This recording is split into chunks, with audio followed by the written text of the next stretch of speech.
আকাশে কবুতর উড়তে দেখলে আমরা বলি, বাহ, কি শান্তি, কি অসাধারণ। প্রাণ জুড়িয়ে যায়। এক ঝাঁক কবুতর উড়ছে আকাশে। এই সাধারণ দেখানো পাখিগুলোই অসাধারণ। প্রত্যেকটা পাখির মধ্যে লুকিয়ে আছে অসাধারণ ক্ষমতা। কবুতর হলো প্রকৃতির সেই প্রাণী যাকে প্রাকৃতিক জিপিএস মাস্টার বলা হয়।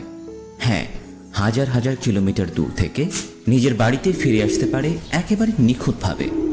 বিজ্ঞানীরা বলেন তারা পৃথিবীর চৌম্বক ক্ষেত্র, সূর্য এবং গন্ধের পথে পথ খুঁজে নেয়। ব্যাপারটা অসাধারণ না? আরও একটা মজার বিষয় হলো, বিশ্বের সবচেয়ে দ্রুততম কবুতর ঘন্টায় প্রায় 140 কিলোমিটার বেগে উড়তে পারে।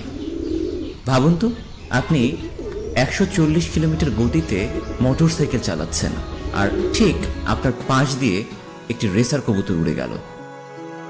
একসময় যুদ্ধক্ষেত্রে কবুতর ছিল হিরো। বার্তা পৌঁছে দিয়ে হাজার হাজার মানুষকে বাঁচিয়েছে তারা। একটা বইয়ে পড়েছি, একবার একটা যুদ্ধে একটা কবুতর বীরত্বের পদক পেয়েছিল। আপনি জানেন, কবুতর মানুষের চেয়ে 5 গুণ বেশি রং চিনতে পারে। মানুষ চোখে যে রংগুলো দেখতে পারবে বা চিনতে পারে, কবুতর তার থেকে 5 গুণ বেশি ক্ষমতাশালী। দুই পাশে দুটো চোখ থাকায় তারা 340 ডিগ্রি পর্যন্ত ভিশন দেখতে পায়।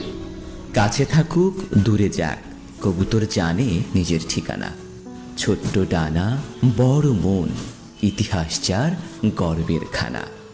তাই পরের বার ছাদে বা জানালায় কবুতর দেখলে শুধু দানা ছিটিয়ে দেবেন না, ওদের বুদ্ধিমত্তা আর অবদানও মনে রাখবেন।